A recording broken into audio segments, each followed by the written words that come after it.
അധികം പൊക്കിയ പന്തൽ ആകാശത്തെത്തും. എന്നാ ഒരു 2 ഇഞ്ച് താത്തിക്കോളൂ. അങ്ങോട്ട് 2 ഇഞ്ച് താത്തിക്കോളൂ. എനിക്കൊരു സംശയം. പന്തലിന് വലിപ്പം പോരത് നേരാ. രാധയുടെ നിശ്ചയത്തിന് നാട്ടുകാർ മുഴുവൻ വരുന്ന ഉറപ്പാ. പാതി വരെ വെയിൽത്തിരുന്നത് ശരിയല്ലല്ലോ. ഇതുപോലെ ഒന്നും കൂടി സംഘടിപ്പിച്ച വടക്കേ മുറ്റം കൂടി തണുപ്പിക്കാം. വടക്കേ മുറ്റം മാത്രമല്ല, നടവഴി വരെ നമ്മളങ്ങോട്ട് തണുപ്പിക്കും. ഇതുപോലെ 2 കൂടി വരുന്നുണ്ട്. നല്ല നീ വേഗം ജീപ്പ് ഇറക്കി അതും കൂടി എടുത്തോണ്ട് വാ. ജീപ്പ് ഇറക്കാനൊന്നുമില്ല, ഇറക്കത്തിൽ നിർത്തിയിട്ടാ വന്നത്. ഒന്ന് തള്ളി തന്ന അപ്പ സ്റ്റാർട്ടാവും. ഞാൻ തള്ളിത്തരാടോ. ഒരു അധികാരി തള്ളി എന്താ ജീപ്പ് സ്റ്റാർട്ട് ആവില്ലേ? സ്റ്റാർട്ട് ആവും. എന്നെ അധികാരിപ്പടിയിൽ ഇറക്കുക. നിശ്ചയാമ്പടി ഞങ്ങൾ എത്തും.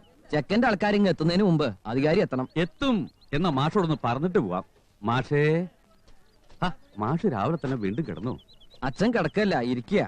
അത് മനസ്സിലായി. ഇരുന്നുറങ്ങിയാലും കിടന്നുറങ്ങിയെന്നാ വിവരമുള്ളവര് പറയാ. ആരായി ഇരുന്നുറങ്ങണമെന്ന് അറിയോ ദിനകരന്? അധികാരിക്ക് എന്താ തലയ്ക്ക് വല്ല അസുഖമുണ്ടോ? അതെന്റെ അച്ഛനല്ലേ. ഇനി അച്ഛനല്ല എന്ന് പറയാൻ പോവാ? ഏയ്, സത്യം പറഞ്ഞ അച്ഛൻ തന്നെയാ. എന്നാലും ഒരു അച്ഛാന്ന് വിളിച്ചാ പോരാ, കോടാനുകൂടി അച്ഛാന്ന് വിളിക്കണം. അത്രയും സത്യസന്ധനും നീതിമാനും ധർമ്മിഷ്ഠനുമായ ഒരു അച്ഛനായത്. കുളി കഴിഞ്ഞ് ചന്ദ്രപ്പൊട്ടും തൊട്ടുള്ള ഇരിപ്പ് കണ്ടില്ലേ? ഈ നേരത്തെ യാത്ര പറഞ്ഞ മാഷെ ഞാൻ ഉപദ്രവിക്കുന്നില്ല. പോയിട്ട് വരാം.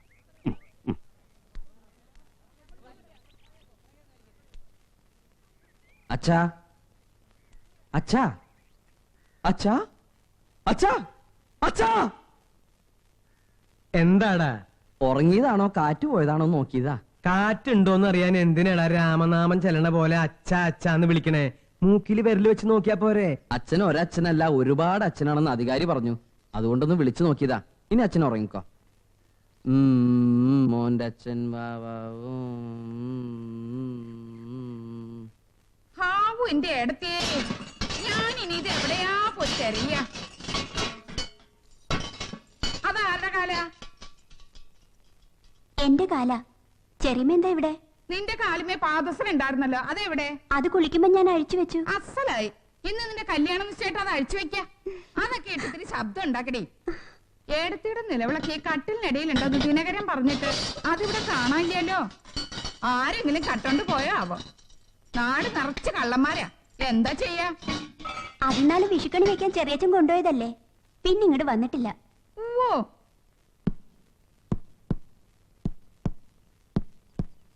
ഞാൻ ഇനി എവിടെയാ പോയി തെരയ എന്റെ ഈശ്വരാ? ഒരിടത്തും കാണാനില്ലല്ലോ. കണി വെക്കാൻ എടുത്തോണ്ട് പോയ ഏടത്തിയുടെ നിലവിളക്ക് നിങ്ങൾ എവിടെയാ കൊണ്ടുവച്ചത്? കിട്ടി എന്റെ കൃഷ്ണ. ഞാനിത് തെരയാത്ത സ്ഥലമില്ല. മാഷിന്റെ അത് ഏടത്തേക്ക് വിളക്ക് വെക്കാൻ പോവാ. എന്തിനാ ഇങ്ങനെ ഓടിക്കതച്ച് സോപ്പ് പതിപ്പിക്കണത്? താടി പിടിക്കല്ലേ? രാത്രി ചാർജൊന്നും അല്ലല്ലോ. വിളക്ക് കിട്ടിയടാ. ഇത്തിരി പുളിയും എണ്ണയിലിട്ട് ഒരു പിടി പിടിച്ച ഏട്ടത്തിന്റെ കളർ വെക്കും. തിളങ്ങും. ഇത്തിരി മഞ്ഞളും മസാലപ്പൊടിയും ചേർത്ത് കടുകും കൂടി വറുത്തിട്ട് ആ ഏടത്തിയുടെ വാസനയും കിട്ടും. ഈ വീട്ടിൽ എത്ര വിളക്കുണ്ട്, ഇത് തന്നെ അങ്ങോട്ട് കത്തിച്ചു വെക്കുന്നത് ഇവൾക്ക് എന്താ അത്ര നിർബന്ധം? ശരിയായിട്ട് ഇത് തന്നെ കത്തിക്കണമെന്ന് എനിക്ക് നിർബന്ധ. എനിക്ക് മാത്രല്ല, ഏടത്തിക്ക് നിർബന്ധ. അച്ഛൻ ചെറിയൊരു മയക്കത്തിലാ. അയ്യോ, ഒന്നുമില്ല, ഉറങ്ങുക. ഇന്നലെ രാത്രി ഒരു 5 മിനിറ്റ് പോലും അച്ഛൻ ഉറങ്ങിണ്ടാവില്ല. ഉറങ്ങൂല്ല. ഇന്ന് നിശ്ചയം കഴിഞ്ഞ് കല്യാണം കഴിയണ വരെ നിന്റെ അച്ഛൻ ഉറങ്ങൂല്ല, ഉറക്കം വരൂല്ല. മാധവൻ തട്ടാന്റെ അടുത്ത് രാധയ്ക്ക് ഒരു കമ്മല് പണിയാൻ കൊടുത്തിട്ടുണ്ട്. ഞാനത് വാങ്ങിയിട്ട് ഇപ്പൊ തന്നെ ഇങ്ങോട്ട് വരാം. എത്ര പവന്റെ കമ്മല്? 2 പവന് 1/2 പവൻ കുറയും എന്ന് വെച്ചാ 1.5 പവൻ. എന്നാ പിന്നെ 6 പവന് 4.5 പവൻ കുറയുമെന്ന് പറഞ്ഞോളെ. കേൾക്കുമ്പോ ഒരു അന്തസ് ഉണ്ടാവില്ല. പൊന്നിന്റെ കാര്യമാവുമ്പോ ഇത്തിരി കൂട്ടി പറയണേലും ഒരു തെറ്റുമില്ല.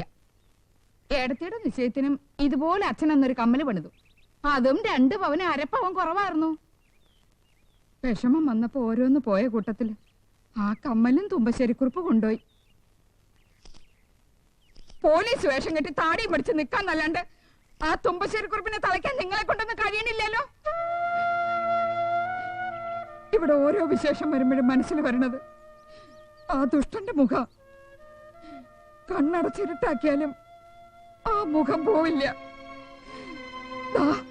ഇങ്ങനെ തുറച്ചു നോക്കും.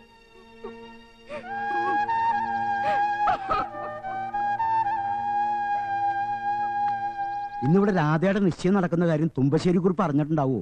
ആരും പറഞ്ഞിട്ടില്ല, എന്നാലും അറിയാണ്ടിരിക്കോ? എന്നാ കമ്മല് വാങ്ങാൻ പോണ വഴിക്ക് നീ ആ തുമ്പശ്ശേരി കുറിപ്പിന്റെ അന്തരീക്ഷം കൂടി ഒന്ന് മണത്തുപിടി. സമയം നോക്കി നെഞ്ചത്ത് കുത്തുന്നവനാ കുറിപ്പ്. നിന്റെ അച്ഛന്റെ മനസ്സിൽ നിന്ന് തുമ്പശ്ശേരി കുറിപ്പുണ്ടാവും. അതാവും രാവിലെ ഇങ്ങനെ തൂങ്ങി പിടിച്ചിരിക്കുന്നത്.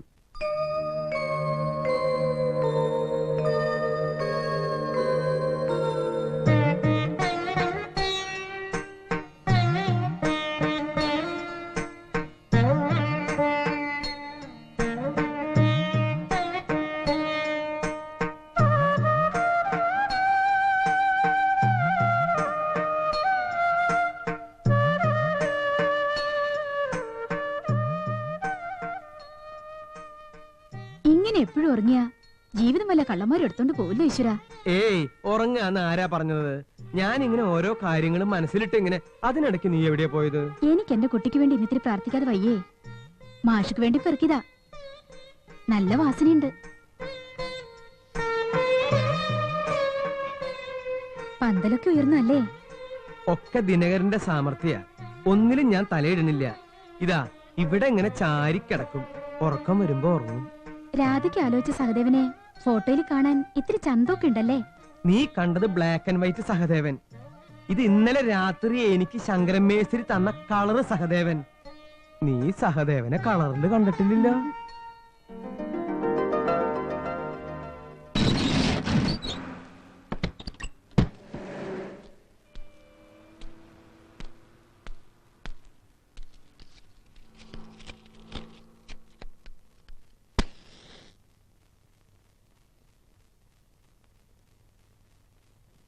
കൃഷ്ണ, 11 വർഷമായി നമ്മൾ തുറക്കുകയും അടക്കുകയും ചെയ്യുന്ന എൻ്റെ സ്പെയർ പാർട്സ് കടയുടെ ഷട്ടറാണ് ഞാനിപ്പോൾ ഉയർത്തിയത്.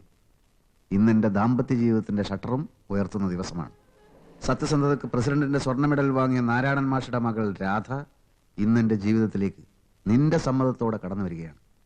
നീ ഞങ്ങളെ സത്യസന്ധമായി ഒന്ന് അനുഗ്രഹിക്കണം.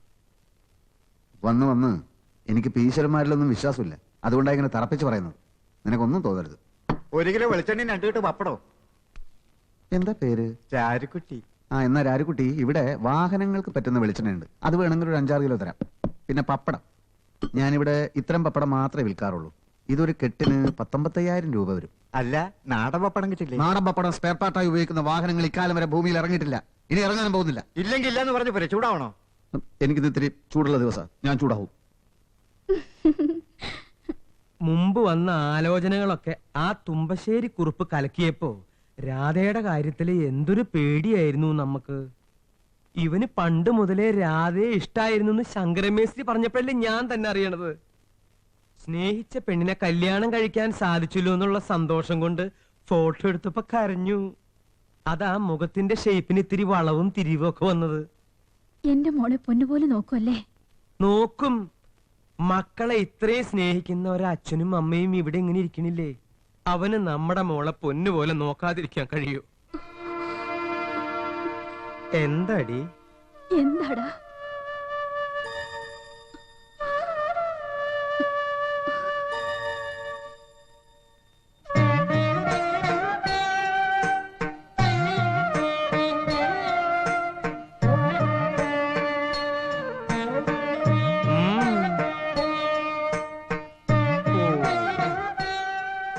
ഇവളെന്താ ഈ കഥകളി ആടണേ?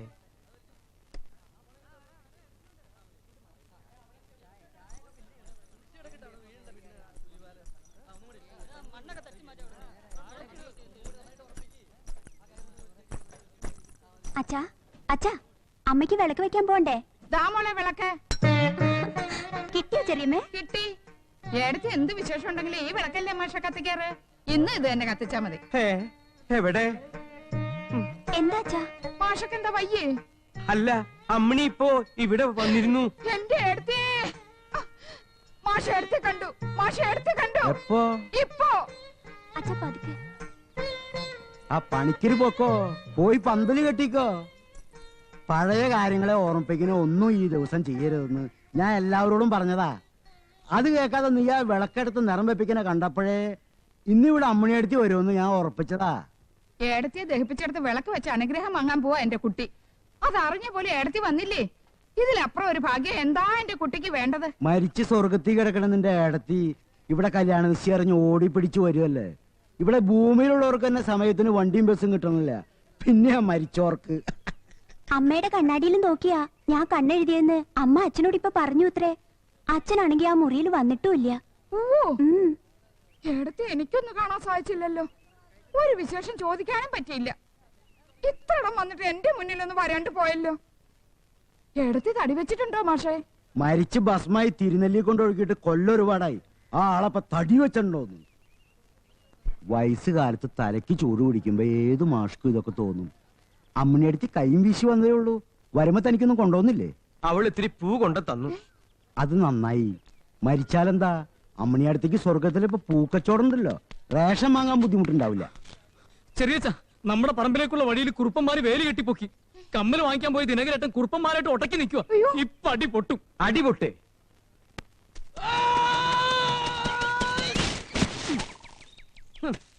ഈ മണ്ണ് ഞങ്ങളുടെ പ്രാണനടാ. ആകാശത്തോളം ഉയരത്തിൽ വേലി കെട്ടിയാലും അത് ഞാൻ പറന്നു കിടക്കും. അധികം പറഞ്ഞ അരിഞ്ഞ് ഞാൻ ആ കാലി പട്ടി കെട്ടി കൊടുക്കും. ഈ കാല് തിന്നാൻ ഒരു പട്ടിയും അവിടെ വളർന്നിട്ടില്ലടാ. ബെസ്റ്റ് കാല്. പോടാ.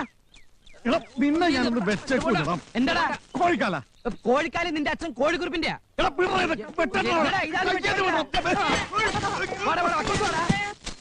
സകലതും ഇപ്പൊ തമ്മിൽ തല്ലി തലതെറിച്ച് വീഴൂല്ലോ എന്റെ ഭഗവതി.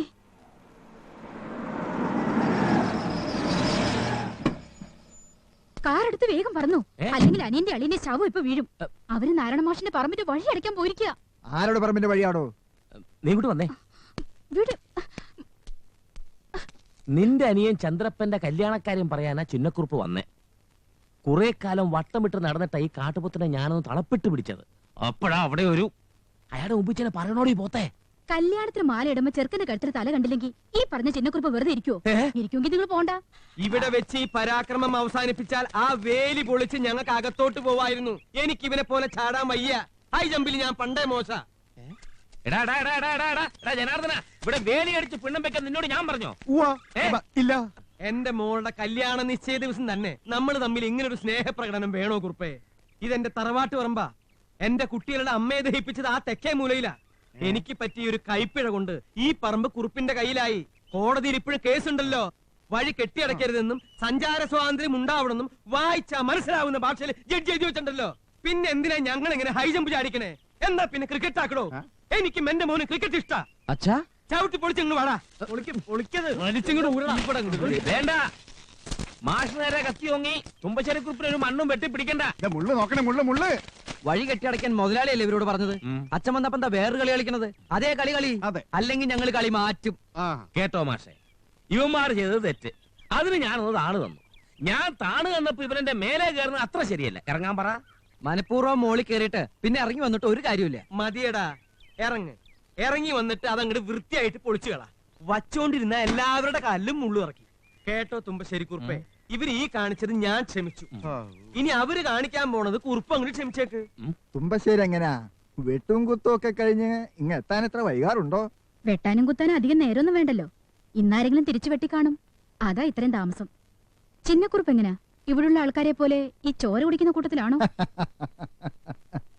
ചോര കുടിക്കുമോന്ന് ചോദിച്ചാൽ ആ കാര്യത്തിൽ ഞാനും തുമ്പശ്ശേരി ഒറ്റക്കെട്ടാ. അതുകൊണ്ടല്ലേ വത്സലകുമാരി അമ്മയുടെ അനിയൻ ചന്ദ്രപ്പന് എന്റെ രുക്മിണിയെ കല്യാണമാലോചിച്ച് തുമ്പശ്ശേരി വന്നപ്പോ ഞാൻ ഇതുവരെ എതിരൊന്നും പറയാഞ്ഞ്. ഇനി രുക്മിണി എങ്ങനെയാണാവോ? അവളും ചോര കുടിക്കും എന്തോ. വത്സലകുമാരി അമ്മ പേടിച്ചു അല്ലേ? എന്നാ കേട്ടോളൂ, എന്റെ രുക്മിണി പാവാ.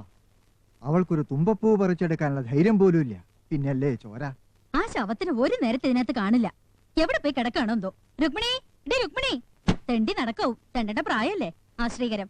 രുക്മിണി, ഡേ രുക്മിണി. ഒരു പണി എടുക്കില്ല, ഒരു വസ്തു ചെയ്യില്ല. ഏത് നേരം നോക്കില്ല തള്ളയുടെ മടിയില്ല. ആ തള്ളയ്ക്കാണെങ്കിൽ അതിനെ താലോലിക്കണത് പാൽപ്പായസം കുടിക്കണ പോലെ. ശരിക്ക് തേക്കടി.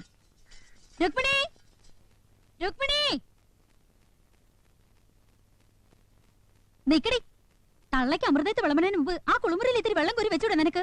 അതും ഇനി ഞാൻ ചെയ്യണോ? എന്താടി നോക്കി പേടിപ്പിക്കണേ?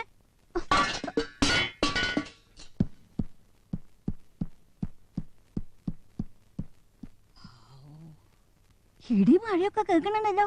അകത്ത് മഴ പെയ്യുന്നുണ്ടോ? മഴ മാത്രല്ല, കൊടുങ്കാറ്റും ഉണ്ട്. ഇപ്പൊ കുളിമുറിയിൽ വെള്ളം കോരി വെക്കാത്തതാ പ്രശ്നം. ഞാൻ കോരി നിറച്ച വെള്ളത്തിൽ മുങ്ങി കുളിച്ച് വന്നിട്ടായി പറയണേ. എന്താ അരിദോശ? 3 ഗോതമ്പ് ദോശ വിഴുങ്ങിയാലൊന്നും മുത്തശ്ശിക്ക് വിശപ്പ് മാറില്ല. അതുകൊണ്ട് 2 അരിദോശ ഞാൻ കട്ടു. സ്വന്തം വീട്ടിൽ നിന്ന് അരിദോശ കക്കേ? സ്വന്തം വീട്ടിൽ കള്ളന്മാരുണ്ടായാ പിന്നെ കക്കാതെ വിശപ്പ് മാറുവോ? തുമ്പശ്ശേരി തറവാട്ടില് കല്യാണം ആലോചിച്ച് നടക്കുക അങ്ങേര്. അവിടുത്തെ ആണുങ്ങളുടെ കയ്യിൽ എത്ത് വേണ്ടു. അനുഭവിച്ചോളും. എന്നെ തുമ്പശ്ശേരി കുറുപ്പിന്റെ നരിമടയിലേക്ക് എറിയാൻ പോവെന്നാ പറയണ. എന്റെ കുട്ടി ആ നരിമടയിലേക്ക് എറിയാൻ ഞാൻ സമ്മതിക്കില്ല. ഈ തറവാട്ടിന്റെ വലിച്ചാനിയ ഈ കാണുന്നത് മുഴുവൻ നിന്റെ അച്ഛൻ ഉണ്ടാക്കിയതാ. അവന്റെ ഭസ്മ അവിടെ മുഴുവൻ മാറി നടക്കണത്. നിന്റെ മനസ്സിന്റെ കരച്ചില് കാണാണ്ടിരിക്കുവോ? വരൂ, നിന്നെ രക്ഷിക്കാൻ ഒരാള് വരും, ഉറപ്പായിട്ടും വരും. എന്റെ കൃഷ്ണ.